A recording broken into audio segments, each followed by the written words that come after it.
Cada 19 de octubre se conmemora el Día Internacional contra el Cáncer de Mama y para ello, como máximos exponentes en la localidad, la asociación Un Sí por la Vida organizó un mercadillo solidario en la Plaza de la Legión para que todos los vecinos de la localidad aportaran su granito de arena en esta causa. Además, esta iniciativa se sumó a otras, como la charla de la especialista en oncología radioterápica del Hospital Clínico Isabel García.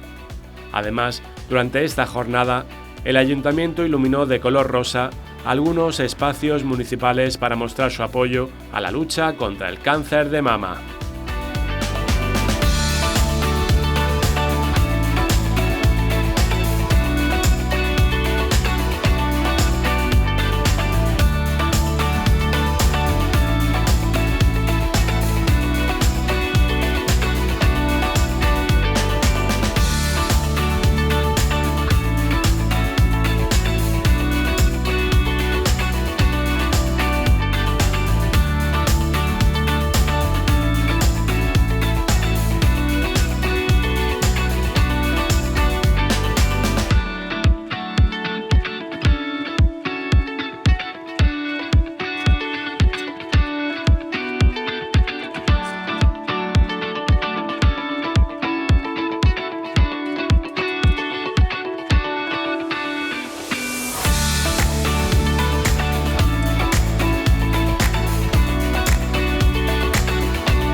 María José, coméntanos un poquito qué es lo que habéis venido a hacer hoy aquí a este Parque de la Legión para colaborar con Un Sí por la Vida.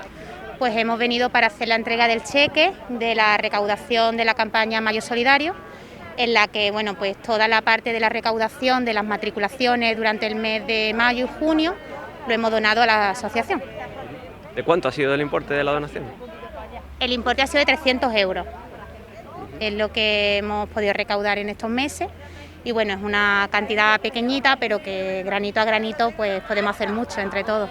Granito a granito, como nos cuentas, ¿por qué habéis decidido desde Avantia tomar esta iniciativa y colaborar con esta asociación alaurina? Bueno, porque sabemos que hacen una labor encomiable con los familiares y los enfermos de cáncer, y al ser una asociación de aquí del pueblo, ¿con quién mejor que poder colaborar con ellos? Además, hoy es 19 de octubre, Día Internacional contra el Cáncer de Mama. Un poquito también sirve para reivindicar y para colaborar con este colectivo. Cuando nos dijeron desde la asociación que el dinero iba a ser destinado a la investigación contra el cáncer, pues la verdad es que fue un aliciente todavía mayor para contribuir a ello. Si quieres, como empresa, si quieres animar a otras empresas locales de Alaurín el Grande o de fuera del Guadalhorce, de Málaga, a que colaboren con esta asociación, con Un Sí por la Vida o con otras, porque bueno, al final son acciones solidarias que llegan a personas que realmente lo necesitan. Claro, lógicamente yo animo a todo el mundo que pueda, que aunque sean aportaciones muy pequeñitas, como he dicho antes, entre todos, con un poquito de todos podemos hacer algo muy grande. Guadalupe, coméntenos un poquito qué ha venido a hacer hoy Avantia aquí a este Parque de la Legión. La empresa Avantia ha venido a donarnos un cheque de 300 euros y la verdad que estamos muy agradecidos por la iniciativa que ha tenido con nosotros. ¿Cómo surgió esta colaboración, esta sinergia entre la asociación y esta empresa laurina? Pues ellos se ofrecieron a aportar una parte de su recaudación a lo que a la asociación para ayudar a los enfermos y sus familiares. Bueno, lo importante, ¿no?, que se realicen este tipo de acciones solidarias para colaborar con Un Sí por la Vida, que tanto ayuda a otros alaurinos y sobre todo a laurinas que padecen cáncer. Pues la verdad que sí, estamos muy agradecidos porque son muchos los comercios y las empresas que están colaborando con nosotros. Desde aquí animo a que si algún comerciante o alguna empresa de aquí de Alaurín el Grande pues quiere tener la iniciativa de colaborar con nosotros, y pues estaríamos muy agradecidos porque la verdad que se ayuda a mucha gente. Además estamos enmarcados dentro de esta iniciativa que habéis puesto en marcha de Octubre Solidario, ¿no? Se conmemora el Día Mundial contra el Cáncer de Mama y se ha establecido aquí en la Plaza de la Legión un mercadillo solidario. Háblanos un poquito de esta iniciativa. Pues mira, hoy como se conmemora, como bien has dicho, el Día del Cáncer de Mama, 19 de octubre, pues hemos decidido de poner de muchos puestos de lo que hay, son cosas donadas por comerciantes de aquí del pueblo y de fuera del pueblo, y todo lo que se recaude pues es lo mismo para ayudar a enfermos y a nuevos proyectos que tenemos en mente. ¿Qué se puede encontrar la gente cuando ven aquí a este Parque de la Legión, a este mercadillo solidario? Pues mira, tenemos desde cositas de Navidad, porque como Navidad está a la vuelta de la esquina, luego tenemos los bolsos personalizados, tenemos las camisetas, tenemos lotería, tenemos los puestecitos con los disfraces para Halloween, que también es dentro de 2 semanas, y tenemos muchas cositas también hechas de lana que nos los donan unas vecinas de Mijas, del pueblo vecino de Mijas. Bueno, para los que no se hayan podido enterar o ya no lleguen a esta cita del 19 de octubre, todos los jueves Un Sí por la Vida tiene su puesto también en el Barato, donde pueden encontrarse este tipo de cosas. Sí, hoy estamos aquí con todos los puestos, pero normalmente vamos también los jueves al baratillo de aquí de Alaurín el Grande. No llevamos tanto como tenemos hoy, evidentemente, porque aquí son 9 puestos lo que hemos montado y en el baratillo pues nada más que podemos poner 1. Pero igualmente pueden encontrar, de todo lo que tenemos aquí lo pueden encontrar en nuestra sede.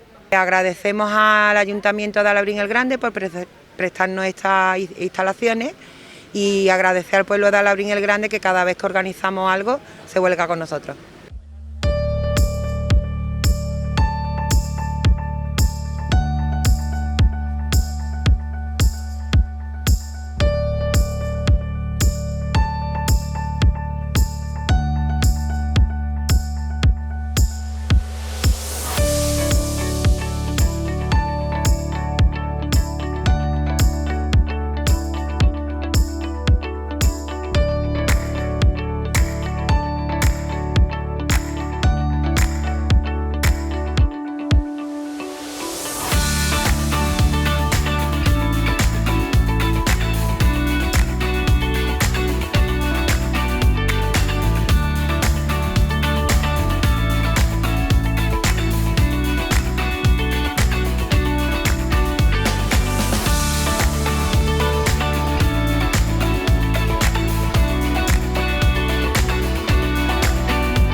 Bueno, pues os voy a hablar de cáncer de mama, de la importancia y de cómo nos tenemos que concienciar que la investigación y el diagnóstico precoz son fundamentales para abarcar esta enfermedad.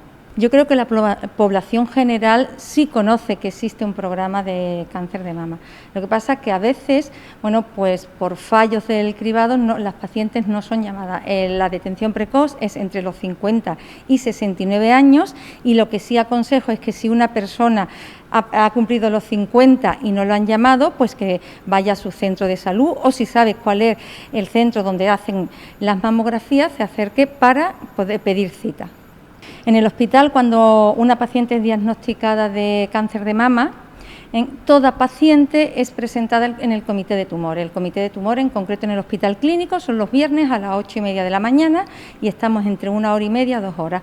Y ahí es donde se discuten todas las pacientes. Bueno, se suelen presentar al diagnóstico para ver cuál es el tratamiento más eficaz primero, si empezamos por cirugía, si empezamos por quimioterapia y una vez que la paciente se ha operado se vuelve a presentar en el comité para entre todos decidir cuál es el mejor tratamiento complementario, que puede ser quimioterapia, hormonoterapia, hormonoterapia, radioterapia, etcétera.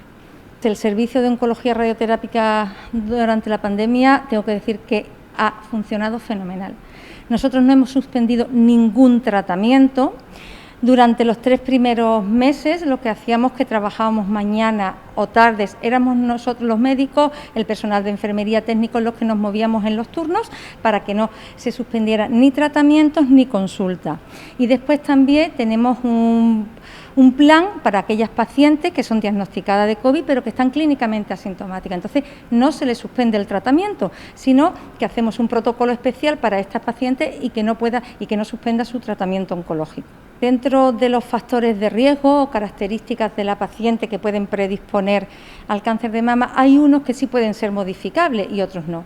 ¿Cuáles son modificables? Pues la dieta, fundamental. De hecho, hay estudios donde se ha visto cómo la dieta tiene impacto en el cáncer de mama.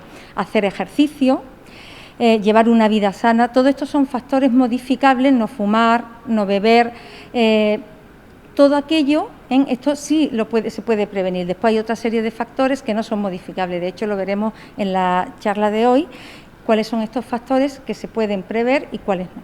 Existe una serie de factores de riesgo que son características de la paciente que pueden predisponer a tener cáncer. De estos factores de riesgo, características de la paciente, hay unos que sí se pueden controlar, sí pueden modificar y otros no.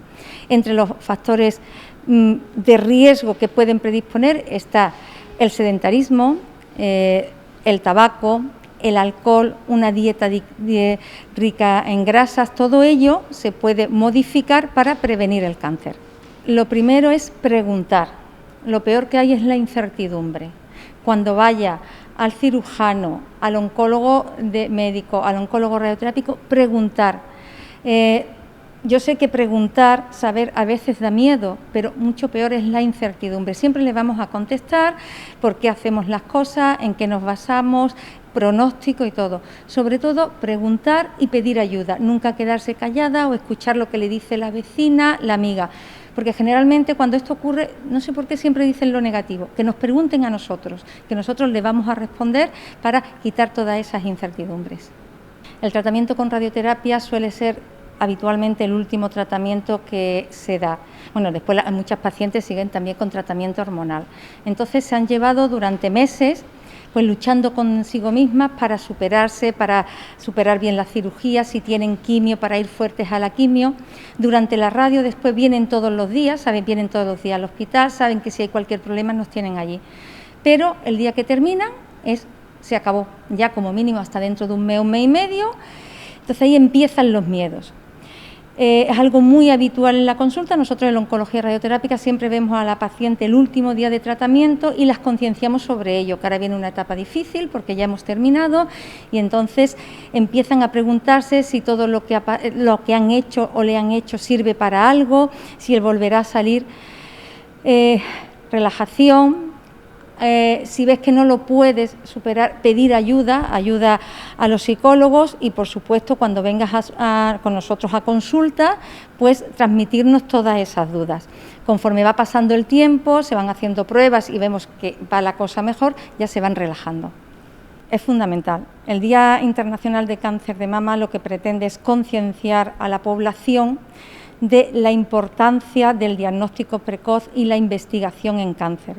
Decir que el cáncer de mama es el cáncer más frecuente en las mujeres, que en el año 2020 se diagnosticaron más de 34.000 mujeres con cáncer de mama en España, que está aumentando la incidencia, hay más casos, pero sin embargo está bajando la mortalidad. Y transmitir que más del 80% de las pacientes con cáncer de mama están vivas a los 5 años, con lo cual es importante este día para concienciar a la población.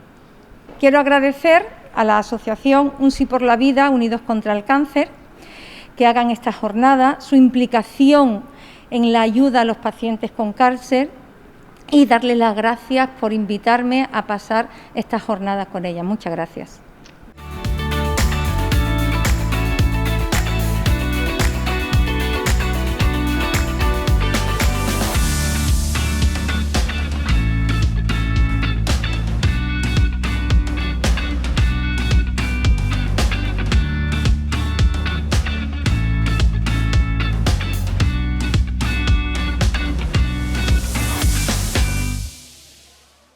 Bienvenidos todos y todas. Martes 19 de octubre. No es un día cualquiera, nunca será un día cualquiera. En nuestras agendas marcamos con el color rosa este día para tener presente siempre, a lo largo de todo el año, que llegada esta fecha, nuestros corazones latirán más aprisa y estaremos durante muchas horas llenas de emoción. Desde esta mañana, la asociación Un Sí por la Vida de Alhaurín el Grande vive el Día contra el Cáncer de Mama, una fecha que nos sirve para recordar la importancia de la lucha, la necesidad de la ayuda y el empeño en que estemos informados plenamente en todo lo que conlleva. Continuamos así con los actos programados por la asociación y es turno ahora para este encuentro en la Biblioteca Municipal de Alhaurín el Grande. Es el momento de que alguien con grandes conocimientos nos ayude a comprender mejor la problemática del cáncer de mama. Es un placer presentarles a la doctora Isabel García Ríos, especialista en oncología radioterápica, que nos hablará de la prevención del cáncer de mama. Un fuerte aplauso.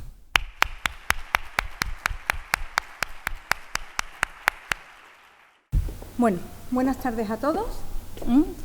Y en primer lugar quiero dar la enhorabuena y felicitaciones a la Asociación de Pacientes Un Sí por la Vida, Unidos contra el Cáncer, pues por su trabajo, su dedicación, su esfuerzo, sus ganas y su entusiasmo. ¿De acuerdo? Y quiero daros las gracias por invitarme esta tarde a compartir con vosotros esta charla. Y sobre todo me encanta poder estar aquí en directo y no a través de Facebook, que no está mal, pero me gusta más veros las caras, aunque sea medias. Bueno, yo voy a hablar de cáncer de mama, pero voy a hablar de cáncer de mama en general. Y en general yo lo que quiero hacer es cuando una paciente se le diagnostica de un cáncer de mama y llega al hospital, ¿por qué decidimos ese tratamiento? Voy a hablar también de factores de riesgo, que son las características de un paciente que pueden predisponer a tener un cáncer de mama. Características, unas son evitables, podemos nosotros controlar, y otras no las podemos controlar. Y luego también, para finalizar, os voy a hablar de prevención. Estudios que se han realizado como cuando hablamos de dieta, realmente eso no es por decir, no, es que tienes que hacer dieta para prevenir el cáncer. No, hay estudios por un grupo español donde se ha visto cómo hay determinados hábitos de vida que pueden prevenir y el cáncer de mama, y el no hacerlo favorecer que salga. ¿De acuerdo? Bueno, pues empezamos. Vamos a ver. Si doy para allá, no va. Si voy a... Ahora sí. Bueno, ¿por qué se celebra el Día Internacional de Cáncer de Mama? Bueno, pues lo que buscamos es concienciar a la sociedad de la importancia de la investigación y el diagnóstico precoz de la enfermedad. ¿Y por qué? Porque es el cáncer más frecuente en las mujeres. Porque en España, en 2020, se han diagnosticado más de 34.000 pacientes de cáncer de mama. Perdón, espero no confundirme mucho. Y además estamos observando que durante los últimos años está aumentando la incidencia, o sea, hay más pacientes con cáncer de mama. Ahora veremos por qué. Uno de los motivos también es porque con el diagnóstico precoz se están diagnosticando antes, pero a pesar de que hay más pacientes con cáncer de mama, estamos viendo que disminuye la mortalidad, ¿de acuerdo? Actualmente podemos decir que más del 80% de las pacientes diagnosticadas de cáncer de mama están vivas a los 5 años. Una buena noticia. Bueno, aquí lo que os presento es un esquema de lo que os voy a hablar. Primero vamos a ver cómo es la mama y dónde se origina el cáncer, los factores de riesgo, que son esas características que tenemos que pueden predisponer a tener un cáncer, del diagnóstico, del programa de diagnóstico precoz, por qué se hace así y cómo se diagnostica un cáncer de mama, factores pronóstico y tratamiento. Los factores pronósticos son las características, pero ya propiamente del tumor, que son los que nos hacen decidir qué tratamiento va a tener el paciente. Si hacemos primero quimioterapia, si operamos primero a la paciente, si la paciente está operada, si tiene quimio, si tiene radio y por qué. Y luego ya para finalizar, bueno, os voy a hablar muy poco del tratamiento, eso voy a hacer un enfoque muy generalizado, y luego hábitos de vida. Y este muñequito que hay aquí, cuando aparezca, es que en relación a eso me han hecho una pregunta, preguntas que me transmitieron ayer, entonces las voy a ir contestando sobre la marcha, ¿de acuerdo? ¿Esto qué es? Bueno, pues decir que cuando un paciente con cáncer de mama va a una consulta, le damos el resultado y qué tratamiento debe hacer, eso no es una decisión individualizada del médico que tiene delante, del cirujano o del oncólogo, no. Todas las pacientes, cuando se diagnostican del cáncer de mama antes de un primer tratamiento, se presentan en el comité de tumor. El comité de tumor en el Hospital Clínico lo tenemos todos los viernes a las 8:30 y dura aproximadamente entre 1 hora y media, 2 horas todos los viernes. Y entonces decidimos cuál es el primer tratamiento en función de las características de ese tumor. Y después también, una vez que la paciente se ha operado, muchas pacientes después de operarse necesitan tratamiento complementario, bien con quimioterapia, bien con anticuerpos, radioterapia, hormonoterapia. Bueno, pues ahí, en ese comité, donde decidimos cuál es el mejor tratamiento que debe de tener la paciente. En definitiva, el tratamiento del cáncer no es de una persona, es multidisciplinar. Participamos, pues, todos estos especialistas. Perdón, me parece que la voy a liar, espero que no. Radiodiagnóstico y medicina nuclear participan en el diagnóstico. Anatomía patológica fundamental. No podemos decir que es cáncer hasta que no tenemos el resultado anatomopatológico. Podemos tener unas pruebas actualmente de imagen magníficas, pero es el resultado anatomopatológico el que nos dice es cáncer. Los cirujanos de mama, y dentro de la oncología pues somos 2 ramas. Los oncólogos médicos son los que ponen los tratamientos sistémicos, quimioterapias, anticuerpos hormonales, y oncología radioterápica, que es mi especialidad. Bueno, la mama. La mama es una glándula cuya función principal es la lactancia, aparte de la estética que supone para las personas. Bueno, pues la mama está compuesta por lóbulos. Tenemos de 10 a 20 lóbulos que a su vez están compuestos por lobulillos. Estos lobulillos están rodeados de unas células que su función es producir la leche y van por estos conductos hacia el pezón. Aparte, la mama tiene tejido graso y después también tiene un tejido de sostén, que es lo que hace que la mama se desvanezca y no caiga, ¿de acuerdo? Todos los órganos de nuestro cuerpo drenan hacia el sistema linfático. El sistema linfático lo que hace es protegerme, recoge bacterias, recoge tóxicos y hacia allá van las células del cáncer. Por eso es fundamental, cuando una paciente es diagnosticada de un cáncer de mama, hay que hacer un estudio de los ganglios, si están afectos o no están afectos los ganglios. ¿Se me escucha bien? Vale. Me lo voy a poner aquí. Vale. ¿De acuerdo? Entonces, ¿hacia dónde va? ¿Qué ganglios se suelen afectar en el cáncer de mama? Bueno, pues fundamentalmente los ganglios axilares, pero también están los ganglios de la mamaria interna, y de estas 2 cadenas suelen ir hacia arriba, que es la zona supraclavicular. ¿De acuerdo? ¿Dónde se origina el cáncer? Bueno, pues el cáncer se suele originar o bien en estos lobulillos o bien en los conductos, en unas de las células que recubren o bien el lobulillo o bien el conducto, y tenemos o bien el carcinoma ductal, si es del conducto o del lobulillo. Estos son los 2 tipos más frecuentes de cáncer de mama, sobre todo el carcinoma ductal, que supone un 80% de los cánceres. ¿Y cómo ocurre? Bueno, pues esto sería el interior bien del conducto o bien del lobulillo, rodeados por sus células. Ahí estas células a veces pueden crecer y estamos en lo que llamamos una hiperplasia ductal. Esto es un aumento del crecimiento, pero esto es totalmente benigno.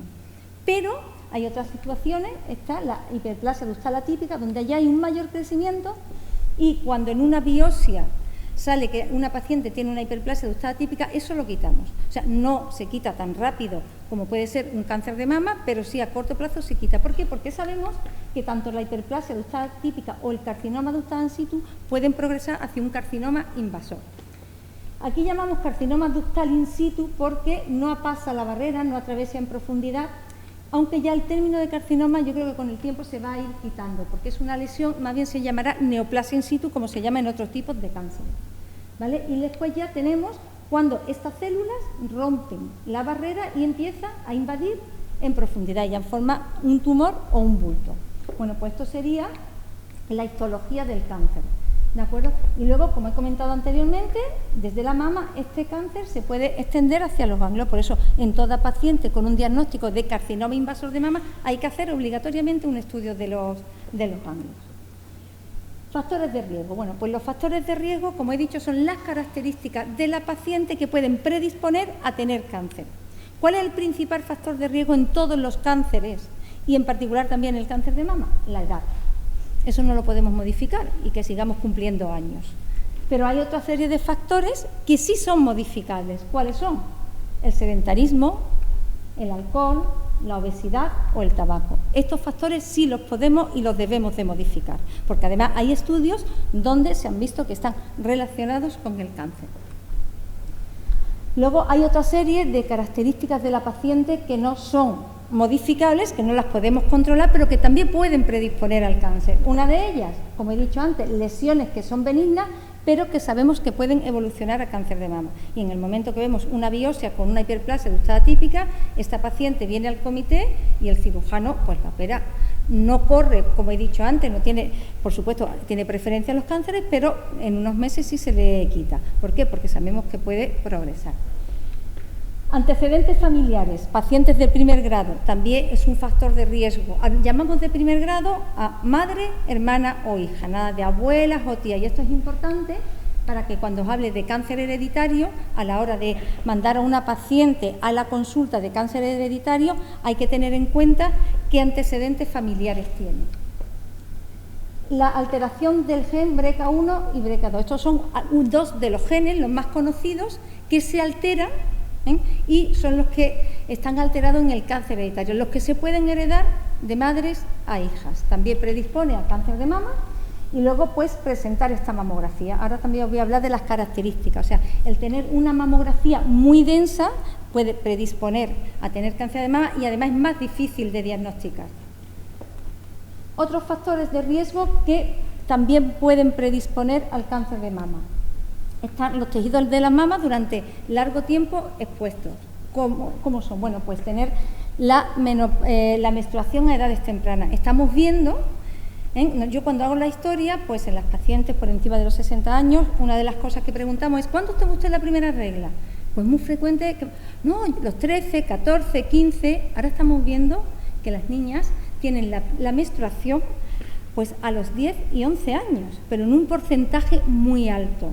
¿De acuerdo? Y además es más frecuente en los países desarrollados. De hecho, es mayor la incidencia de cáncer de mama en los países desarrollados.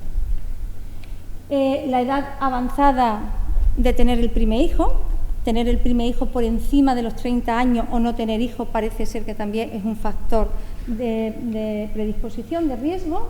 Una menopausia tardía por encima de los 50, 52, 53 años y luego tomar tratamiento hormonal. Cuando entra la menopausia, muchas mujeres pues no aguantan los sofocos que se producen durante la menopausia, le ponen un tratamiento hormonal, también se ha visto que puede predisponer al cáncer de mama. Ahora vamos a hablar de diagnóstico. El PDP, que le llamamos, que es el programa de detección precoz. ¿Por qué hay que hacer, también se le llama cribado, es más conocido? ¿Por qué hay que hacer el cribado? ¿Por qué hay que hacer un programa de detección precoz en el cáncer de mama? Bueno, pues el cáncer de mama es un problema de salud pública. ¿Por qué? Porque hemos visto que hay alta incidencia, o sea, cada vez hay más casos, produce mortalidad y además tiene una repercusión física, psicológica, además una repercusión económica a la población, ¿de acuerdo? Entonces, también sabemos que a pesar de los avances diagnósticos, los avances terapéuticos, su pronóstico, el pronóstico de cáncer de mama, depende de la extensión, que también lo vamos a ver, como de extendido. No es lo mismo tratar un cáncer en un estadio 1 que en un estadio 3, con lo cual, si logramos diagnosticarlo antes, también puede mejorar su pronóstico. Y deciros que aquí en Andalucía el programa de detención precoz empezó en el año 1995 y la prueba que está aceptada internacionalmente para hacer este diagnóstico es la mamografía. Se hacen 2 mamografías, o sea, 2 proyecciones en cada mama, ¿de acuerdo? Y el programa, la edad para hacer la edad es entre 50 y 69 años. Y aquí tengo una pregunta. La pregunta que me hicieron es, ¿por qué no se empieza a hacer la detención precoz a los 40 años? Bueno, decir que incluso lo que es el cribado, la detención precoz, ha estado muy discutido en el mundo científico. Estos son estudios epidemiológicos, que son estudios que se hacen con una población muy grande y se estudia que si realmente tú estás haciendo este esfuerzo, realmente eso tiene un impacto en la mortalidad. Sí se ha visto que cuando tú haces el cribado entre los 50 y 69 años, sí disminuye la mortalidad por cáncer de mama. Entre los 45 y los 50 es discutido, de hecho hay algunas comunidades autónomas que el cribado lo empiezan a los 45 y actualmente no está demostrado que hacer cribado, población general, diferente es población que tiene antecedentes de primer grado de cáncer de mama. ¿De acuerdo? Estamos hablando de cosas diferentes. En población general, hacer el cribado, hacer la detención precoz entre los 40 y 45 años, no se ha demostrado que esto tenga impacto en disminuir la mortalidad. ¿De acuerdo? Y ese es el motivo por el que se hace en este rango de edad. La pregunta también me decía, ¿por qué no se hace cribado en los hombres? Porque el porcentaje de cáncer de mama en los hombres es muy bajo y por eso no se hace cribado en los hombres, exclusivamente en las mujeres. ¿Cómo se hace este cribado? Bueno, pues normalmente a partir de los 50 años recibes una carta donde te incitan, bueno, pues en Málaga hay varios centros de salud que son específicos para cáncer, aquí he visto que está el autobús, etcétera. Es cierto que hay muchas mujeres o algunas mujeres que cumplen los 50 y no las llaman. Normalmente yo he preguntado y tiran del censo y dicen, bueno, yo estoy bien censada porque a mí me llaman para votar donde vivo y tal. Bueno, pues eso es lo que hay que hacer, o ir al médico de cabecera o si conoces el centro, decir, oye, mira, que tengo 50 años y que no me han llamado. Y la verdad es que suele funcionar bien. Normalmente, como he dicho, las placas que se hacen, se estudian obviamente las 2 mamas con 2 placas, una craneocaudal, creo que la tengo aquí, efectivamente. Esta es craneocaudal y esta es lateral, ¿vale? Entonces, esto es estudiado por 2 radiólogos. Daros cuenta que esto, pues, son muchísimas mamografías, una detrás de otra. Entonces, se hace un doble estudio, porque hay cosas que se podrían escapar. Tiene una doble lectura. Posteriormente, una vez que ya es vista, pues recibes una carta en casa, que suele tardar entre 1 y 3 meses, ¿de acuerdo? Y esa carta te dice que está todo bien y lo que es peor, a veces te dicen que tienes que ir a hacerte una ecografía. Ahí ya pues obviamente nos asustamos. ¿Por qué? Porque estas son las características que puede tener una mama. Nosotros en medicina todo lo clasificamos, a todos le ponemos números, letras, ¿para qué? Para que cuando hablemos unos con otros, pues hablemos un mismo lenguaje. Bueno, pues estas mamas que son de predominio graso, estas mamas son fáciles de ver si hay alguna alteración o que pueda suponer un cáncer. Aquí hay predominio graso, pero también ya hay un mayor tejido fibroglandular, ¿de acuerdo? El tipo C son ya mamas más densas, donde si aquí hay una lesión es más difícil de ver. Y lo que es más difícil son estas mamas. Normalmente, cuando el radiólogo ve esta o estas, son pacientes que les va a llamar, les va a citar para hacer una ecografía.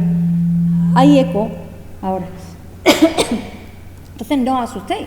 Simplemente puede ser o porque tenéis las mamas más densas, entonces somos conscientes que aquí se nos pueden escapar determinadas lesiones, y por eso llaman para hacer una ecografía. También muchas veces en consulta, cuando pedimos una mamografía, no, es que a mí me hacen ecografía, siempre decimos lo mismo, no. Nosotros solicitamos mamografía y es el radiólogo, cuando ve la mamografía, cuando la estudia, quien decide si hay que complementar con ecografía o no. ¿De acuerdo? ¿Qué es el BIRRAS? Bueno, pues el BIRRAS es también un lenguaje internacional que nos informa qué características tienen estas lesiones. Si alguna tenéis un informe de una mamografía, veréis que al final pone BIRRAS 2, BIRRAS 3. ¿Esto qué significa? Bueno, pues cuando en una mamografía pone BIRRAS 1, BIRRAS 2, eso es completamente normal. Si eso es revisión a los 2 años, que si estás en el programa de screening o si has tenido un cáncer y estás en revisión, es revisión al año. El BIRRAS 3 es una mamografía normal, ¿vale? Pero que crea una cierta incertidumbre. Entonces eso es cuando solemos pedir la mamografía a los 6 meses y después otra vez a los 6 meses. Si esa lesión que han visto no ha cambiado, pues nada. Si hay algún cambio, entonces ya se biopsia. Y luego ya a partir del 4, 5 y 6, eso hay que biopsiarlo. Hasta tal, ¿por qué? Porque es alta sospecha de malignidad. Hasta tal punto que si un radiólogo ve un BIRRAS 5, lo biopsia y en la biopsia nos dice que no es cáncer, no nos quedamos tranquilos. Lo volvemos a biopsiar o bien le decimos al cirujano que lo quite, que haga una tumorectomía pequeñita, porque no nos quedamos. Eso le llamamos una discordancia clínico-patológica. ¿Por qué? Porque estamos viendo una lesión de estas características que es muy sospechosa de malignidad y no nos quedamos tranquilos si la biopsia nos dice que eso no es cáncer. ¿De acuerdo? ¿Qué otras pruebas hay en el diagnóstico? Como he dicho, la ecografía. La ecografía se utiliza ultrasonido, no utiliza rayo X y, por ejemplo, nos distingue, hay lesiones que en la mamografía son sospechosas, que cuando hacemos una ecografía, pues distingue si es una lesión quística, que suele ser una lesión benigna, de una lesión sólida, que puede ser una lesión maligna. Total, es una prueba complementaria a la mamografía. Y también la ecografía se utiliza para valorar la axila. Os he dicho que siempre que hay un diagnóstico de cáncer de mama hay que mirar la axila para ver si hay ganglios sospechosos. Pues el primer diagnóstico se hace con ecografía. Normalmente el radiólogo ve si el ganglio son normales, no se hace nada. No se hace biopsia, después sí haríamos técnica de ganglio centinela. Si hay algún ganglio sospechoso, pues se biopsia en el mismo acto, porque sí tiene trascendencia tanto en el tratamiento, en la cirugía, como en los tratamientos posteriores. La resonancia, bueno, pues también es otra de una exploración donde tampoco utiliza rayo X, son campos electromagnéticos. ¿Y dónde está indicada fundamentalmente? Bueno, pues en pacientes que tienen ese tejido mamario tan denso, en que no nos quedamos tampoco tranquilas, sobre todo suele ser más frecuente en pacientes jóvenes, pacientes que han tenido un cáncer de mama por debajo de los 40 años, también se les suele pedir la resonancia. En las pacientes que tienen la mutación, o sea, que tienen un cáncer de mama hereditario, también se suele seguir con resonancia. Las portadoras de prótesis, aunque, cuidado, en las pacientes con prótesis se hace mamografía, pero hay veces que el tejido mamario está muy aplastado por la prótesis y no nos permite evaluarlo correctamente, entonces sí se pide la resonancia. Y luego, por protocolo, siempre pedimos resonancia en el carcinoma lobulillar, porque tiene la tendencia a ser multicéntrico, o sea, a haber más de un foco. Entonces, en el momento que en una biopsia se ve que es un carcinoma lobulillar, antes de traerlo al comité, se le solicita una resonancia por esa característica de multicentricidad y de bilateralidad. También son tumores que suelen afectar a las dos mamas. Bueno, perdón, esto es, por ejemplo, esto es una resonancia y esto, por ejemplo, esto es una paciente con prótesis, que así se vería. Esta es la prótesis y este es el tejido mamario.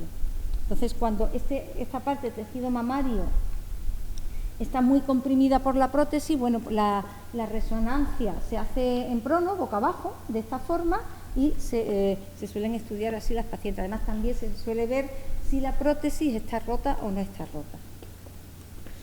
Y lo que es muy importante, conoce tus mamas. Hay que explorarse, ¿de acuerdo? Hay que mirarse al espejo y ver la simetría, porque las mamas no son simétricas. Hay muchas mujeres que una mama es más grande que otra o está más arriba que otra. Si tú eso no lo conoces, la primera vez que quieras observarte, te dices, anda, pues ya estoy mal. No, hay que observarse, hay que tocarse.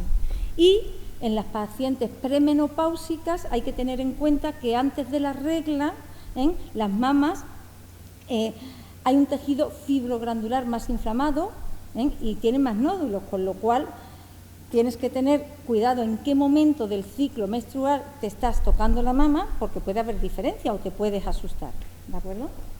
¿Y cuáles son signos de alarma? Bueno, pues hay muchos signos de alarma. Bien, lo más frecuente, que una vez tocándote, duchándote, echándote crema, observándote, te notes un bulto que tú antes no tenías, porque tú tienes la costumbre de todos los meses o todas las semanas explorarte tus mamas. O bien hay un endurecimiento de la mama, un encogimiento de la piel, o bien hay hundimiento o retracciones. A veces también hay galactorrea, cuando hay se expulsa líquido, leche, un líquido así seroso, se suele hacer una galactografía, que es otra prueba, y si vemos que hay un stop, a eso se suele biopsiar, porque el stop puede ser que ahí esté habiendo un cáncer, ¿vale? Hay veces una patología que se suele empezar así, muchas veces la mama es el carcinoma inflamatorio. El carcinoma inflamatorio es un tipo de cáncer donde le llamamos piel de naranja, porque la mama se vuelve trenza, roja y totalmente lleno de poros como una naranja. Pero ¿qué pasa? Que si tú tienes una mastitis, externamente es exactamente igual. O sea, clínicamente tú de entrada no eres capaz de distinguir entre un carcinoma inflamatorio y una mastitis. Por eso la mayoría de los carcinomas inflamatorios se diagnostican, se me ha hinchado la mama, pones un tratamiento antibiótico y citas a la paciente a la semana 10 días. Si tú ves que no ha bajado, ya vamos directamente a biopsia. Pero clínicamente una mastitis y un carcinoma inflamatorio a veces se pueden confundir y pues le llamamos piel de naranja por el enrojecido y por los poros que tiene. Y luego la biopsia. Normalmente, si una paciente el diagnóstico se hace porque se ha visto en el programa de detención precoz, es mamografía, ven una lesión sospechosa, te mandan una carta, ecografía, y si en la ecografía se confirma que esa lesión que tú has visto podría ser cáncer, en ese mismo acto, cosa que impacta mucho a los pacientes, aunque ya van asustadas. Tú te llaman por una ecografía y te dices, ya vas un poco asustada. Muchas veces no es que se ha visto nada, sino que tenemos unas mamas muy densas. Pero si hay algo sospechoso no damos otra cita o no se suele dar otra cita para que otro día venga la ecografía, sino que se hace en el mismo acto, ¿vale? Y el diagnóstico definitivo de cáncer, por muchas pruebas que nos hagamos, no nos tenemos hasta que nos sale el resultado de anatomía patológica. Que eso nos lo da el especialista en anatomía patológica. Bueno, hemos visto cómo llegamos al diagnóstico. Ahora lo que os voy a hablar es de los factores pronósticos. Los factores pronósticos son características del tumor que nos hacen decidir un tratamiento u otro, ¿de acuerdo? Entonces los vamos a ir viendo y entonces así podéis entender un poco mejor por qué unas pacientes tienen quimio teniendo el mismo tamaño. Porque si tenemos las dos, no, pero es que yo tenía un 1,5 y aquella paciente tenía 2 y a mí me han puesto quimio siendo más chico. No, son muchos los factores en los que nos basamos a la hora de decidir el diagnóstico. Empezamos por el tamaño. Nosotros clasificamos los tumores en cuanto al tamaño desde el 1 al 4. El 1 son tumores menores de 2 centímetros, aquí de 2 a 5, mayores de 5, y el T4 ya corresponde a tumores que están ulcerando la piel, o bien que están muy posteriores e invaden toda la pared torácica, ¿vale? O bien este carcinoma inflamatorio que os he comentado antes, ese sería un T4.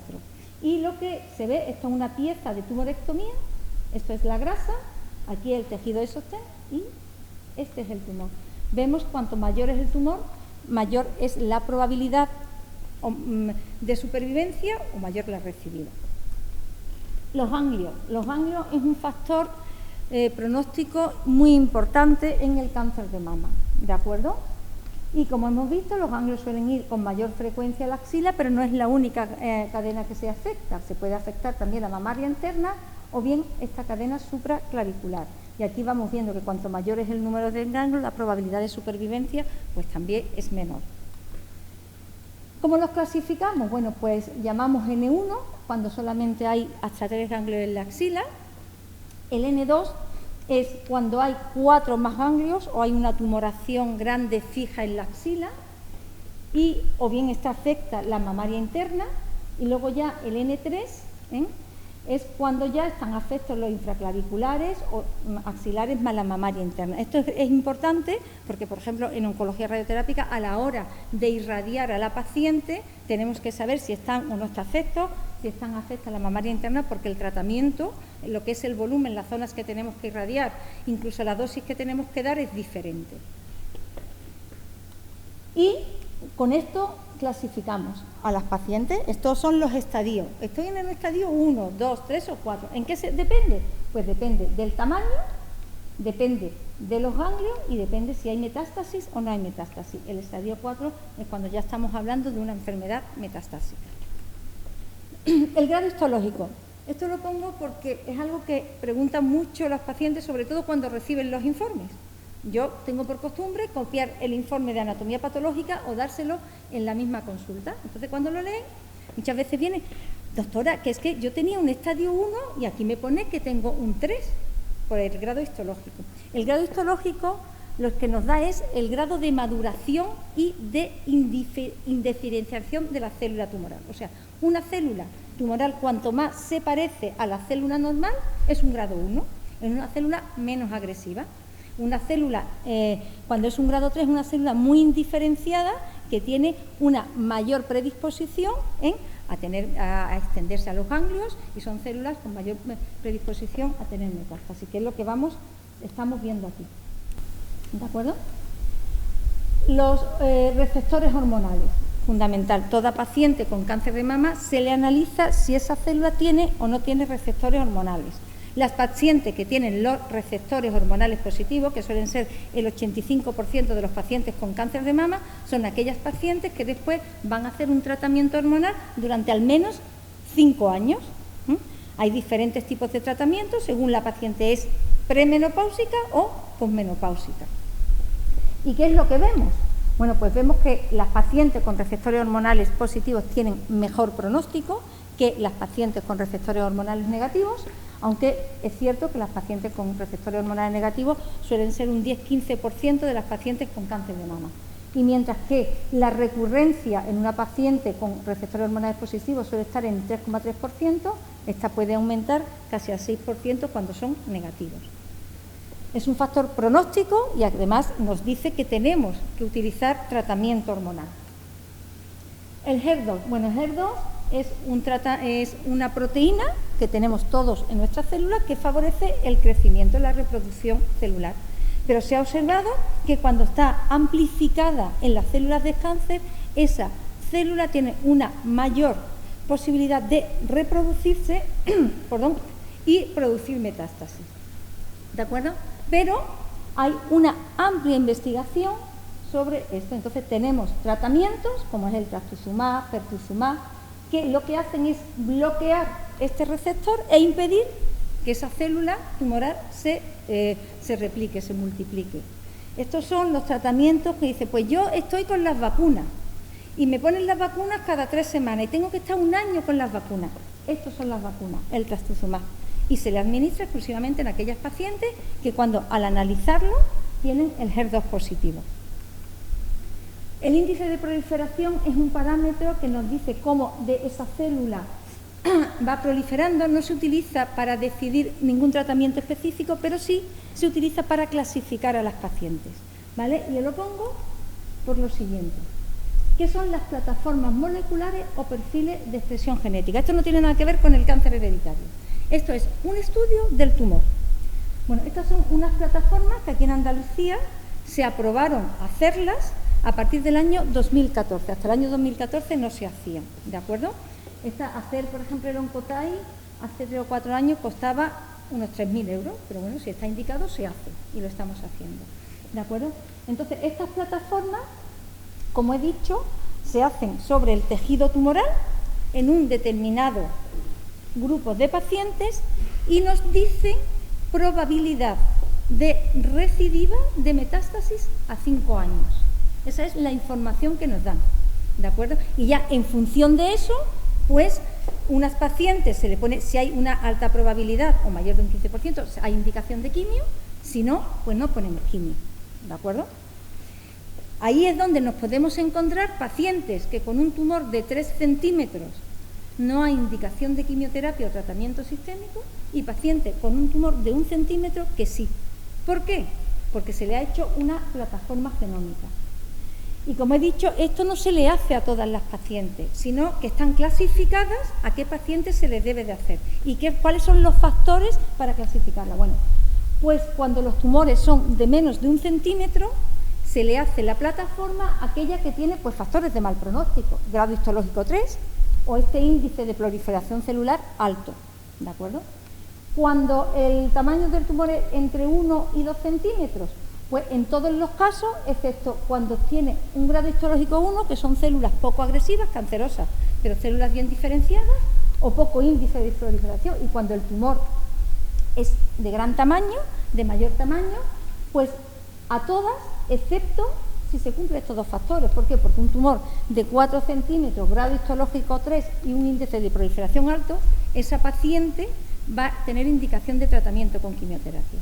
Entonces, cuando vamos a consulta, y yo muchas veces, porque yo soy de oncología radioterápica, yo estuve al final, y bueno, ¿usted sabe por qué le han puesto la quimio? No, a mí me han dicho que la necesito, pero usted ha preguntado, ah, no, o no me han dicho nada. Bueno, pues en todos estos factores son en los que nos basamos a la hora de tomar una decisión, y que es importante tomarlo para que no haya esa incertidumbre. ¿A ti te han puesto quimio? Pues entonces, ¿qué es peor? Bueno, depende. Preguntarnos a nosotros, ¿de acuerdo? Y bueno, esto es cómo traducimos las dos plataformas que utilizamos en el clínico son Oprosigna, que estas se utilizan en pacientes, está aprobada, no es que lo hagamos porque queramos, sino que esta se investigó y se aprobó para pacientes posmenopáusicas, y el Oncotype, que es otra plataforma que se estudió en pacientes premenopáusicas y en pacientes que tenían ganglios positivos. O sea, hasta hace 2 años, toda paciente que tenía ganglios positivos, o sea, positivo significa que tenía cáncer, iba a tratamiento con quimioterapia. Hace ya casi 2 años salió los resultados de un ensayo clínico que se vio que pacientes con 1 o 2 ganglios se le hace la plataforma, y en la plataforma no puede decir, la plataforma, vuelvo a repetir, lo que estudiamos es la genética de ese tumor, qué genes tiene alterado ese tumor, y nos dicen qué riesgo tiene de metástasis a 10 años. ¿Sabes? Entonces hay pacientes con ganglios positivos que tienen muy bajo riesgo y que actualmente pues no está indicado poner quimioterapia. Y decir, bueno, ¿y por qué no para todo el mundo? Señores, los tratamientos oncológicos pueden curar o pueden matar. Es así, es duro. Son tratamientos agresivos. Entonces, para nosotros es muy importante, a donde vamos es a una medicina personalizada, que cada vez seleccione más a las pacientes de lo que se debe de administrar y no se debe de administrar.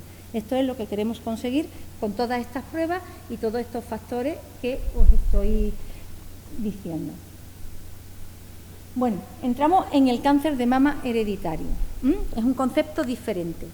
El cáncer de mama hereditario, solamente un 5-10% de las pacientes que se diagnostican de cáncer de mama es cáncer de mama hereditario. Quiere decir que se heredan de madres a hijas. ¿Por qué? Porque hay una mutación en una línea germinal, ¿de acuerdo? La mutación más conocida, BRCA1 y BRCA2, esas son las más conocidas. Luego sabemos que hay otras mutaciones, todavía no sabemos exactamente la trascendencia, y sí sabemos que pacientes que tienen la mutación BRCA1, BRCA2, la probabilidad de tener cáncer a los 70 años es de un 70%. De hecho, cuando una paciente se sabe que tiene mutación, se le ofrece lo que llamamos una cirugía profiláctica, que es hacer una mastectomía bilateral, o si es un BRCA1, hacer mastectomía y quitar los ovarios, que es a lo que predispone. ¿De acuerdo? ¿Para qué? Para que disminuya ese riesgo de tener cáncer de mama. Eso es el cáncer de mama hereditario. Y lo mismo, ¿a quién se le solicita cáncer de mama hereditario? ¿A quién se le manda la consulta de consejo genético? Bueno, pues estos son los criterios para mandar a una paciente a la consulta de consejo genético. Por eso, cuando nos llega una paciente a consulta por primera vez, la primera pregunta que hay en la historia clínica es antecedentes familiares. Esa es la primera pregunta que hacemos. Si vosotros nos vamos a la consulta, dirá ya es la base donde hacemos la historia clínica en el SAS, tienen unos cuadritos. La primera pregunta, antecedentes familiares en oncología, porque es importante. ¿Qué paciente se deriva a la consulta de consejo genético? Bueno, pues cuando hay familias con un solo caso. ¿Qué casos son? Pues cuando tienen mamas de menos de 35 años, cáncer de mama bilateral con menos de 40 años, cáncer de mama y cáncer de ovario en una paciente, los cánceres triple negativos en pacientes menores de 50 años. Hemos dicho que el cáncer triple negativo, que son los que tienen los receptores hormonales negativos y el HER2, la proteína esta negativa, esos son tumores más agresivos y hemos visto que están más asociados al cáncer de mama hereditario. Es una mujer con 50 años con un triple negativo se manda a la consulta de consejo genético. Y cuando hay un determinado tipo de cáncer ovario, cuando casos que hay más de 2 casos en la familia de primer grado, no vale ni abuela ni tía, tiene que ser madre, hermana o hija. 2 casos de cáncer de mama de menos de 50 años, un caso de cáncer de mama bilateral y otro paciente con cáncer de mama en menos de 50 años, un caso de cáncer de mama y epitelial de ovario, o un caso de cáncer de mama en hombre, o cáncer de mama o epitelial de ovario. Cuando se cumplen algunos de estos criterios, se manda a la consulta genética. O si en la familia hay 3 casos o más, en familia, vuelvo a decir, de primer grado, ¿vale? Padre, madre, hija. Cáncer de mama, cáncer de ovario, cáncer de páncreas o cáncer de próstata de alto grado. ¿De acuerdo? Y ahora pasamos a los tratamientos. Los tratamientos en el cáncer de mama son estos 3. Cirugía, quimioterapia, radioterapia. La cirugía. Bueno, ¿qué hacemos antes? Cuando una paciente se ha hecho el diagnóstico precoz, se ha biopsiado, no ha traído la biopsia y es cáncer. Vamos a hacer un primer tratamiento. Hasta hace ya por lo menos 10 o 15 años el primer tratamiento siempre era la cirugía. Actualmente no. Actualmente, en función del tamaño hormonal, del tamaño del tumor, en función si la paciente tiene ganglios o no tiene ganglios, y en función si es receptores hormonales positivos, negativos y el HER2, hay veces que hacemos primero quimioterapia, que se llama quimioterapia neoadyuvante, antes de la cirugía. ¿De acuerdo? Eso es lo que se decide en el comité. Y hay otros pacientes que lo primero es la cirugía. Dentro de la cirugía, a nivel de la mama, 2 opciones. Cirugía conservadora y mastectomía. Siempre tendemos a ir a una cirugía conservadora. La mastectomía hay veces que no, hay que hacerla en determinados tipos de tumores, sobre todo en el carcinoma inflamatorio o cuando invade la piel. Y actualmente también hay casos donde vemos que la relación, que es un tumor que por sus características no tiene tan mal pronóstico, pero que es un tumor grande en una mama pequeña. Entonces, hacer una cirugía conservadora, en este caso, puede hacer que quede un defecto estético malo. Entonces, en alguno de estos casos, si el tumor es mayor de 2 centímetros o tiene ganglio, hacemos quimioterapia antes con la intención de reducir el tumor y también poder conservar la mama. En algunos casos también es la indicación. Con respecto a los ganglios, en los ganglios hay 2 tipos de cirugía, el ganglio centinela o quitar los ganglios de la axila. Cada vez vamos a hacer una cirugía, la tendencia es hacer una cirugía menos agresiva, pero eso es posible, bueno, pues gracias a los avances tecnológicos y a las técnicas de imagen. ¿Cómo actuamos? Bueno, pues cuando una paciente tenemos una biopsia positiva, inmediatamente en el mismo acto, el radiólogo, el especialista en radiodiagnóstico, le estudia la axila. Y mira, si los ganglios de la axila son sospechosos de malignidad o no. Que no son sospechosos de malignidad, esa paciente va a ganglio centinela. Que es sospechoso, se biopsia y si es positivo tendría que ir a vaciamiento. ¿Qué es el ganglio centinela? Bueno, pues el ganglio centinela es el primer ganglio que se afectaría en caso de que ese tumor se fuera a los ganglios. ¿Y eso cómo se hace? Bueno, pues hay 2 formas de hacerlo y en el clínico hacemos siempre las 2 formas en la misma paciente para tener mayor seguridad. Entonces, el día antes de la intervención, el servicio de medicina nuclear le inyecta un contraste. Perdón, le inyecta realmente un material radiactivo en la mama, ¿de acuerdo? Y luego el cirujano, antes de la intervención, le inyecta un contraste. Entonces, cuando ya la paciente está dormida, viene y ya se ha abierto para extraer el ganglio, viene por un lado el especialista en medicina nuclear y viene con una sonda. ¿Qué es lo que hace? Esa sonda la va poniendo en la axila de la paciente y donde va pitando, porque ahí va emitiendo radioactividad, lo va quitando. Y luego, como el cirujano por la mañana, antes de la intervención, también ha inyectado un contraste, todos aquellos ganglios que estén azules también los quita, que son esas manchas. Muchas pacientes, después de la operación, me dicen, doctora, mira, me tengo un hematoma que no se me quita. No es un hematoma, es el contraste, que además ese día, cuando van a orinar, orinan un verde azulado feísimo. Pues eso. ¿Cuántos ganglios centinela tenemos? Pues cada paciente es diferente. Yo tengo pacientes con un ganglio centinela y tengo pacientes con 10 ganglios centinela. Son ganglios centinela todos aquellos ganglios que emiten radioactividad o se tiñen. Todos se quitan y se estudian. ¿De acuerdo? Y luego ya la linfadenectomía, que es quitar todos los ganglios de la axila. Que bueno, pues siempre tendemos, de hecho ahora hay en marcha otros estudios, incluso pacientes que tienen ganglios positivos de inicio, intentar no hacer vaciamiento.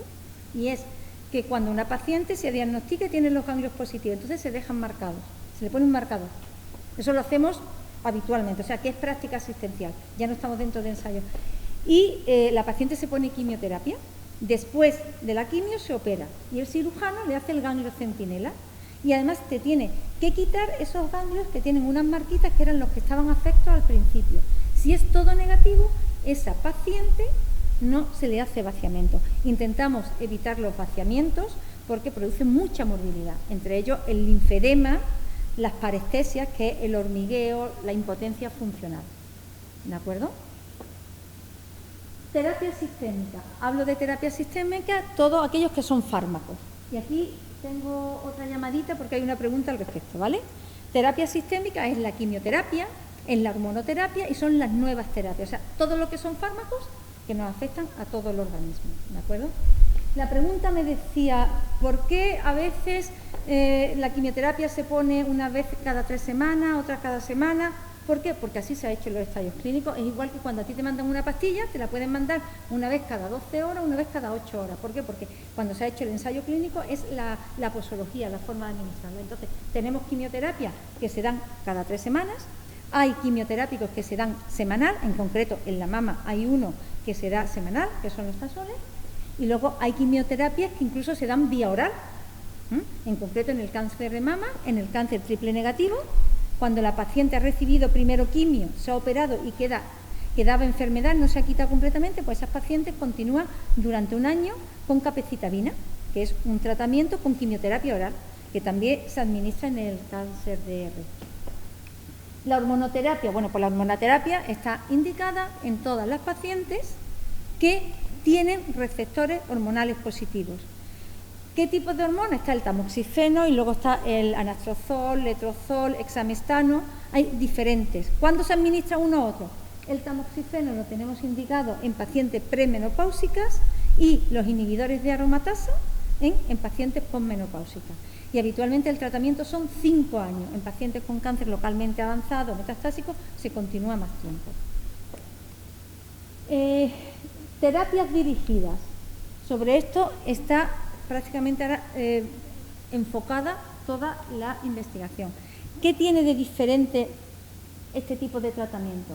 Mientras que la quimioterapia va a destruir la célula tumoral, pero afecta a todas las células, de ahí sus efectos secundarios de caída de pelo, decaimiento, náusea, alteraciones de la mucosa, de la piel. Las terapias dirigidas van directamente a proteínas que sabemos que están alteradas. Os he comentado antes el HER2. Sabemos que en la célula tumoral hay una proteína que se ha alterado. Entonces, estos fármacos van directamente y bloquean esta proteína e impiden que esa célula se multiplique.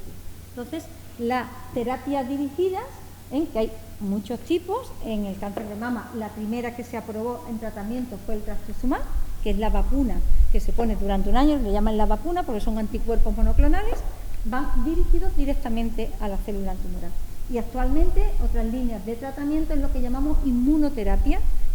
Sabemos que el sistema inmune interviene en el cáncer, pues lo que hacen es potenciar el efecto de nuestro sistema inmune para luchar contra el cáncer. También, bueno, pues estos dos tipos de tratamientos son todos los nuevos tratamientos y nuevas terapias que están actualmente en investigación, y la mayoría de los ensayos clínicos lo que estamos demostrando es que todos estos nuevos fármacos si realmente son efectivos. Sobre ensayos clínicos había una pregunta, no la tengo aquí, pero ya que ha surgido, la pregunta decía, ¿realmente son efectivos o para qué sirven los ensayos clínicos? Si no hay ensayo clínico, no hay tratamiento. O sea, actualmente no se pone ningún tratamiento que no haya pasado por un ensayo. Además, eso tiene una fase. Un fármaco, bueno, se descubre que en la célula hay un determinada proteína que se altera y que esa puede favorecer que haya cáncer. Entonces, la siguiente fase es ver qué tratamiento yo puedo hacer para neutralizar eso. Entonces, eso tiene su fase. Un ensayo clínico pasa por una fase 1, después pasa por una fase 2, donde vemos cuáles son las dosis de tolerancia, y después ya tenemos una fase 3. Una fase 3 en un ensayo clínico habitualmente hay 2 brazos. Unos pacientes van a lo que es el tratamiento estándar, al que sabemos que hasta ahora es efectivo, y otros normalmente suele ser el tratamiento estándar más ese fármaco, ¿vale? Esas pacientes siempre van a tener su tratamiento estándar, pero se le va a añadir este nuevo fármaco que vamos a ver si realmente sirve para algo. Entonces, pues eso se van metiendo pacientes. Eso es muy lioso. Cuando una paciente entra en un ensayo tiene que firmar más papeles que si va a un notario, y después además tiene que seguir unos seguimientos muy estrictos. Entonces, cuando ya se han reclutado, que es que ya hay el número de pacientes que se ha predeterminado que son necesarias para ver si el efecto de ese fármaco vale, pues se hace un estudio. Y si es positivo, si realmente las pacientes que se administran ese fármaco van mejor que las que el fármaco más el tratamiento tradicional o habitual frente al otro van mejor, pues entonces ya empieza toda la parte administrativa. Y es por parte de la Agencia Europea del Medicamento, la Agencia Española del Medicamento, aprobarlo para poderlo administrar. Entonces, ¿qué importancia tienen los ensayos clínicos? Si no hay ensayos clínicos, no hay fármaco, porque todos estos fármacos, para aprobarlo, para podérselo administrar a una persona de forma habitual, tienen que estar demostrado que realmente tienen un beneficio. Y eso es en todo. Nosotros en oncología radioterápica, yo no puedo pasar de dar 25 sesiones a 15 si previamente no he hecho un ensayo clínico donde he tratado a pacientes de las dos formas y me dice que este tratamiento es igual que el otro. No podemos hacer lo que nos dé la gana. Todo tiene que estar demostrado científicamente. Hoy voy a hablar de la radioterapia. Bueno, pues la radioterapia en el cáncer de mama es un pilar fundamental, porque hoy por hoy toda paciente que se diagnostica de un cáncer de mama y conserva la mama tiene que hacer radioterapia. Todas. La radioterapia lo que ha demostrado es que disminuye el riesgo de recurrencia local en la mama y regional en los ganglios, y además aumenta la supervivencia específica por cáncer. No solamente se tratan las pacientes con cirugía conservadora, sino que también hay pacientes con mastectomía que tienen indicación de hacer radioterapia, en función del tamaño y en función del número de ganglios que tuvieran afecto. La radioterapia pues se suele administrar en estas máquinas. Estas dos son del clínico, estos son aceleradores lineales. Tenemos dos, uno de ellos, este es el nuevo, otro lo van a cambiar ahora, y estos son tomoterapias. Habéis escuchado que Amancio Ortega donó una serie de máquinas y tal. Pues a nosotros nos ha donado 2 máquinas de estas, que son tomoterapias. El tratamiento entre hacer un tratamiento aquí o un tratamiento aquí, no hay diferencias.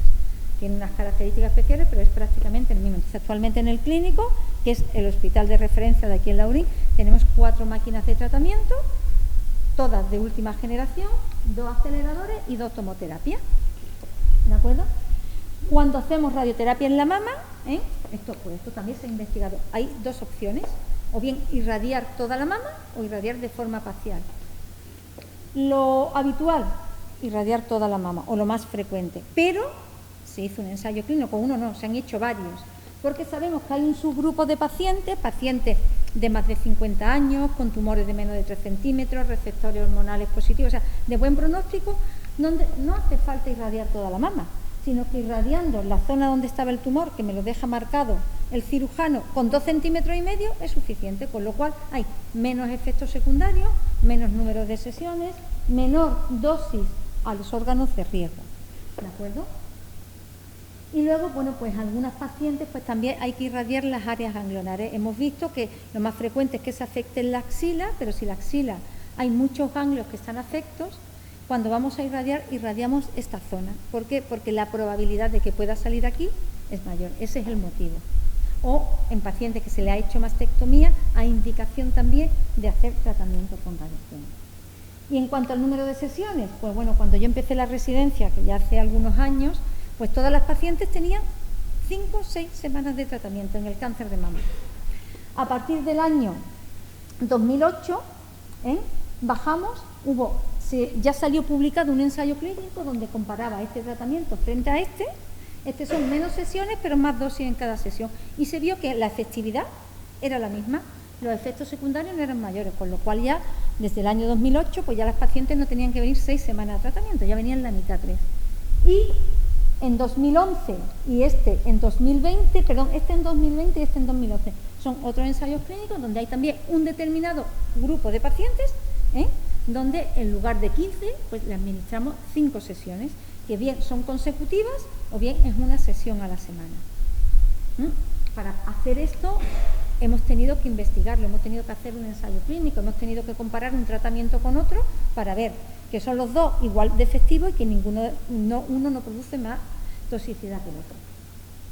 Y ya, para terminar, ya la última parte, prevención, ¿de acuerdo?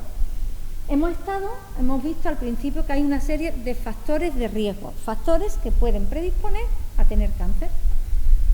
De esos factores hemos dicho que hay unos que sí los podemos evitar, que sí los podríamos modificar y controlar. Hay otros que no podemos controlar a la edad que nos viene la primera regla. No podemos controlar que yo tenga una alteración genética, pero sí puedo controlar el peso, el ejercicio, los hábitos de vida. Pero esto no es, ya de esto se habla muchísimo, ahora mismo en todos los sitios, todos los foros, de hábitos de vida sana. ¿Y esto por qué lo sabemos? Bueno, pues en España hay un grupo que es GEICAM. GEICAM es un grupo español de investigación en cáncer de mama. Muchos de los ensayos clínicos que se hacen aquí en España son del grupo GEICAM. Es un grupo muy potente con reconocimiento a nivel internacional. Tienen más de 800 expertos, participan más de 200 instituciones y llevan a cabo muchos ensayos clínicos en cáncer de mama, ¿vale? Y entre ellos hay un estudio epidemiológico. Los estudios epidemiológicos son diferentes a los ensayos clínicos. Esto lo que hacemos es cogemos la población y estudiamos población que tiene unas características y población que tiene otras. La llamamos casos y controles. Para los estudios epidemiológicos son estudios que necesitan miles de pacientes y luego observamos qué relación hay entre ese hábito de vida, puede ser fumar, puede ser hacer ejercicio, pero va controlado con determinadas enfermedades, en concreto con el cáncer.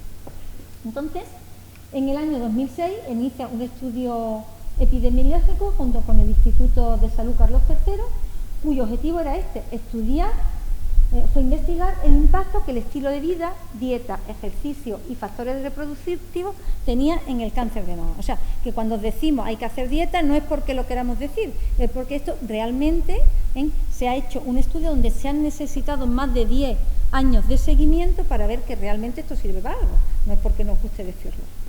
Bueno, pues el primer estudio lo publicaron en 2014 en esta revista, en British Journal of Cancer, que es una revista internacional además de bastante prestigio científico, y lo que nos dicen es que la dieta mediterránea, o sea, aquella que es rica en verduras, frutas, aceite, lo que hemos comido toda la vida en nuestra tierra, reduce el riesgo de cáncer de mama, y aquí le pone número, hasta un 30%. El tener este hábito te puede reducir el tener el cáncer de mama hasta un 30%. En este estudio también se vio que un estilo de vida sedentario, o sea, el no hacer deporte, tiene un riesgo de un 71% más de tener cáncer de mama. Y esto es debido, fundamentalmente, pues, ¿qué es lo que hace el ejercicio? Reduce la grasa, que interviene en el metabolismo hormonal. Hemos visto que cuanto más tiempo está la mama expuesta a los estrógenos, a las hormonas femeninas, mayor riesgo de cáncer. Por eso, el tener la primera regla temprano o la menopausia tardía aumenta el cáncer. Pues eso mismo ocurre, ¿vale? Y también el sistema por efecto inmunomodulador. Cada vez, actualmente hay muchas líneas de investigación como el sistema inmune influye en el cáncer, y de hecho hay fármacos que son inmunomoduladores en el tratamiento del cáncer. Este estudio, ya voy a terminar, me queda de diapositiva, fue publicado en 2015, que también que nos dice que las recomendaciones internacionales en cuanto a estilo de vida saludable, las recomendaciones internacionales es una tabla que pongo al final, que es lo que estamos viendo, pues tomar vegetales, frutas, ejercicio, etcétera, se ha correlacionado con la densidad de la mamografía. Vimos al principio que el tener una mama densa existe más riesgo de cáncer, incluso más riesgo de cáncer oculto. Bueno, pues también los hábitos de vida influyen en esta densidad que tiene la mama y en el diagnóstico de cáncer. Y luego, en 2019, que ha sido el último que han publicado, lo que estudia es que la ingesta calórica en el riesgo también de desarrollar el cáncer. ¿Y qué resultado tiene? Dice que si el consumo calórico está por debajo de lo esperado, de acuerdo a las necesidades individuales, cada uno según nuestro metabolismo tenemos un consumo calórico, disminuye el riesgo. Y en las mujeres cuyo consumo calórico excedía del 40% de lo que sería su metabolismo basal, pues se veía que aumentaba el riesgo de cáncer de mama. ¿De acuerdo? Y esto está aquí porque había una pregunta que me decía si el estrés influye en el cáncer. Veréis en estas tablas, que son los consejos del Código Europeo contra el Cáncer, en ninguna de ellas viene el estrés. Pero hay estudios, sí. Mira, tenemos estudios en animales. Y el estudio consistía, eran ratones que tenían un cáncer y ahora se le inyectaba cortisol. El cortisol es la cortisona. Nosotros tenemos un ritmo circadiano, que los niveles de cortisona en nuestro cuerpo pues, va variando a lo largo del día. Bueno, pues cuando se le inyectaba, se le sometía a ese ratón a un estrés, se veía que aumentaba las metástasis.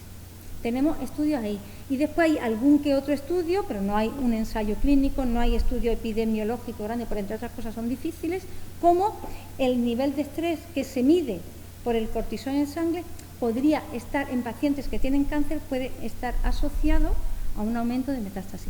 Pero no hay nada firme. O sea, de hecho, ¿sabe? Aquí en el Código Europeo contra el Cáncer, en ninguno de sus factores está el estrés. Pero como era una pregunta, bueno, pues me he puesto a leer un poco y sí puedo dar esa información. Y con esto me despido y os vuelvo a dar las gracias por permitirme compartir con vosotros y vosotras esta tarde. Muchas gracias.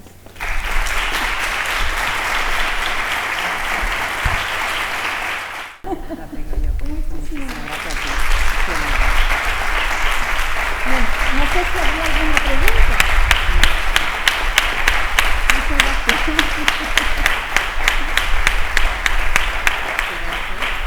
No sé si tenéis alguna pregunta o he dado tanta información que habéis quedado ya sin nada. Bueno, pero por lo menos os ha llegado.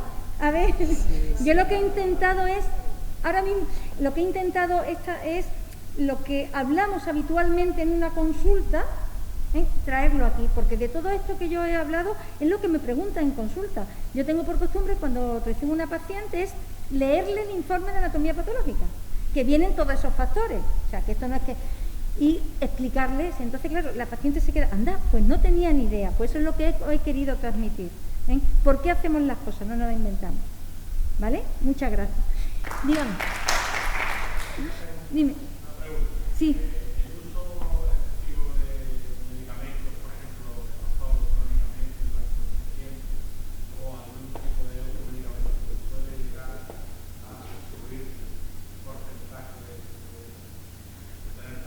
Hombre, depende de qué medicamento. Por ejemplo, hemos visto que el tratamiento hormonal en las mujeres, sí.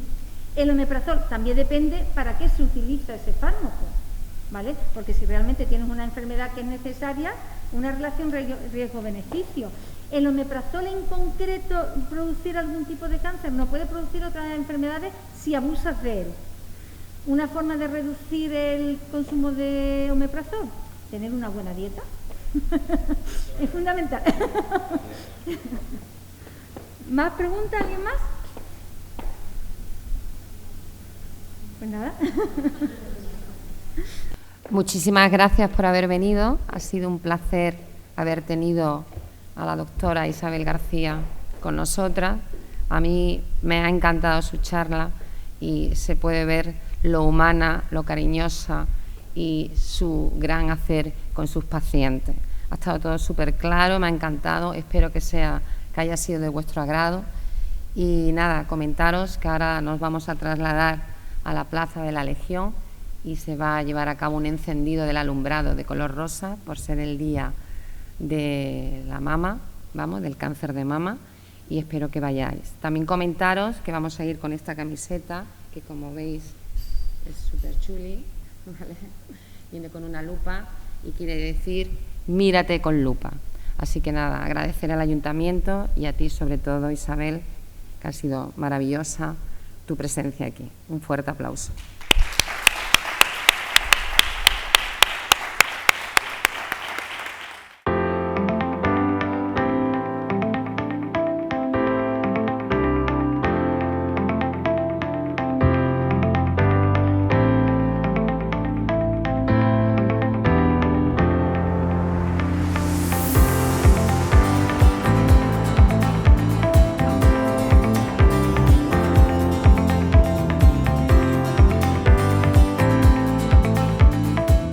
Pues hoy 19 de octubre y como colofón a todos los actos para conmemorar el Día Internacional de la Lucha contra el Cáncer de Mama, la Asociación Un Sí por la Vida pues ha tenido el privilegio y el honor de que su madrina de honor y doctora especialista en radioterapia oncológica, Isabel García Ríos, pues nos dé una charla sobre la prevención y sobre los tratamientos más adecuados para cada tipo de cáncer.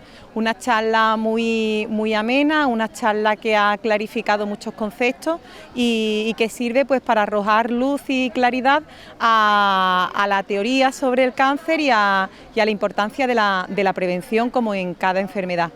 Es muy importante todas las actividades que desarrolla la asociación. El ayuntamiento se siente agradecido y orgulloso de todo lo que realizan y de todo el trabajo bien hecho, y pues tener una mención especial a todas las luchadoras que han superado el cáncer, y las redes cada vez más, todos los medios se llenan eso de lazos rosa, ensalzan su lucha, su victoria, pero también un momento para el recuerdo de las que se han quedado en el camino, y no por ser menos luchadoras, sino porque quizá pues no se ha detectado a tiempo. De ahí la importancia de la detección precoz, de tener todos los apoyos y tener un momento también de recuerdo para todas las que se han quedado en el camino, pero que también ha venido a contribuir a esta lucha. Decir que hoy el día ha sido un balance muy positivo, puesto que el pueblo de Alhaurín ha respondido nuevamente a la llamada de Un Sí por la Vida, y la investigación, pues vamos a poder ayudar mucho a la investigación, tanto en el recogimiento de todo el mes de octubre como el día de hoy aquí en la Plaza de la Legión. Decir que la charla de la doctora ha sido magnífica. Dar las gracias tanto al Hospital Clínico por la difusión de este mensaje, como al Ayuntamiento de Alhaurín el Grande, a todos los partidos políticos que hoy han estado aquí acompañándonos, y dar las gracias nuevamente a todo el pueblo de Alhaurín por esta acogida tan grande que ha tenido.